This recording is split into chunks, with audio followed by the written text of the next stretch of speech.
নমস্কার, আমি শিল্পা। আবারও চলে এসেছি নতুন একটা ব্লগ। তো আজকের হচ্ছে শনিবার। এখন বিছানা থেকে আমি সবাইকে জানাই গুড মর্নিং এবং এখন আমি ব্লগটা স্টার্ট করছি।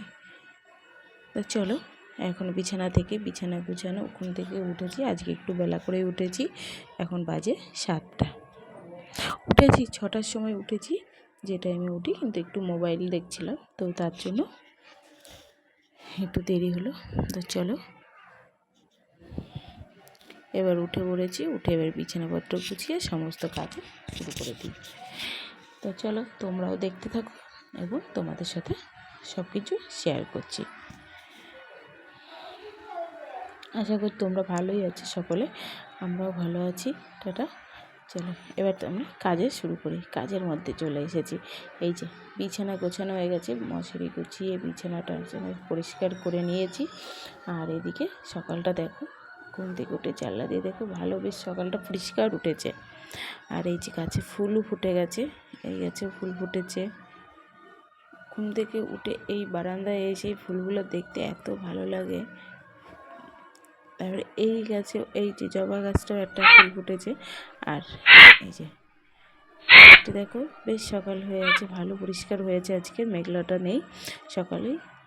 আর এই গাছটা প্রথম ফুলটা ফুটেছে। চারা গাছ লাগানোর পর দেখলাম একটু একটু করে বড় হয়ে আজকে ফুলটা প্রথম ফুটেছে। আর আমি এখন ঘরটা ঝাঁটিয়ে নিই। ঘরটা ঝাঁট দিয়ে নিতে হবে পরিষ্কার করে। তারপরে ঝাঁট দেওয়া হয়ে গেছে, এবার নোংরা ফেলে দেবো।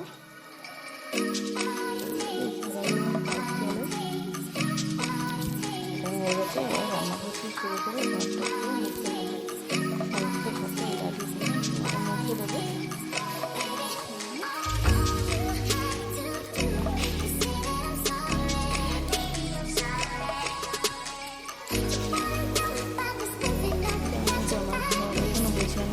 কাজ চলছে মিস্ত্রি, তাই এরকম ছিল হয়ে পড়ে আছে। গোছানো হয়ে গেলে তখন তোমাদেরকে পুরো ঘরটা একদিন করে শেয়ার করবো। তাই বিকেলগুলো হওয়াতে হলে সেভাবেই বিছানাগুলো তোমার জন্য আমি করে নিচ্ছি। বিছানাগুলো কিন্তু গোছানো হয়ে ওঠেনি।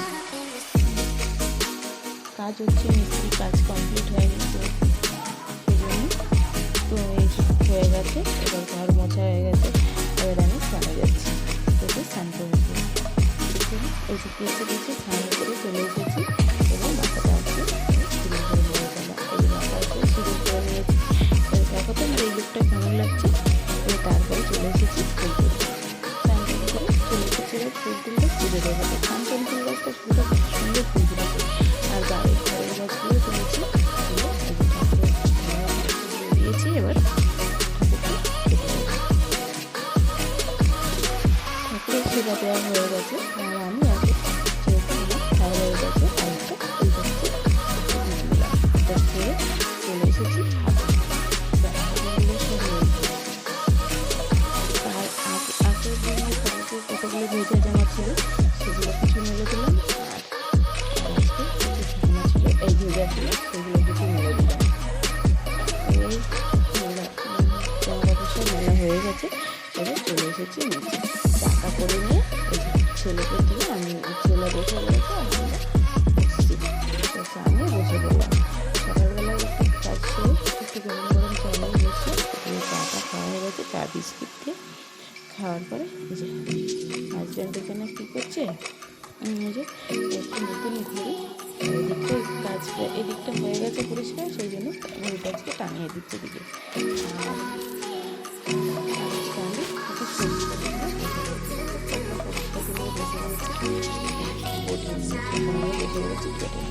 কাটাকুটি হয়ে গেছে, এবার চলে এসেছি রান্না করতে। আমি কেটে কেটে গুছিয়ে নিলে তো রান্না করার সময় তাড়াতাড়ি হয়ে যায়। রান্নাটা করলে মুড়ি রাখছি, এখানে উঠতে আছে।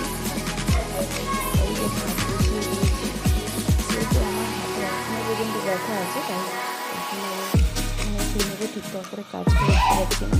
তো এই যে মাছ ছিল, তেলাপিয়া মাছ, এই মাছটাকে আমি ভেজে নিলাম ভালো করে। ভেজে নেওয়ার পরে সেই তেলে আলুটা ভাজছি।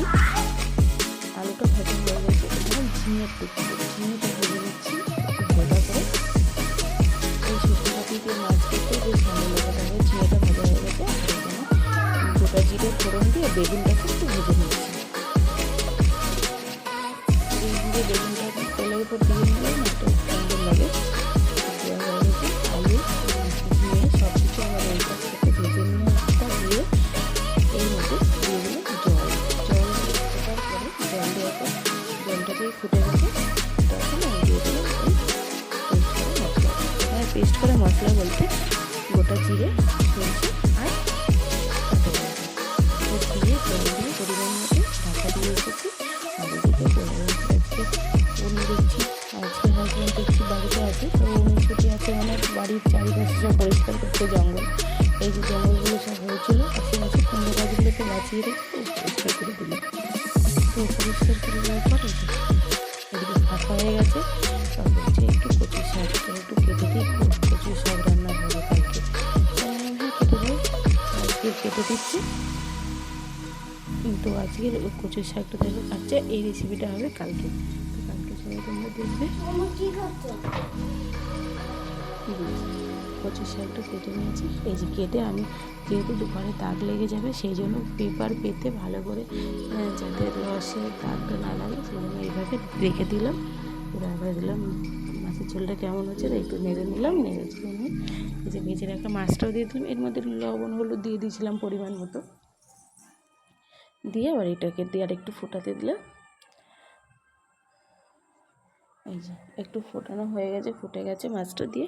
আর এই যে নামানোর আগে একটু জিরে ভাজা জিরে মশলাটা একটু দিয়ে দিলাম। বেগুনের মধ্যে না ভাজা জিরে মশলাটা না খুব সুন্দর মানে আসে।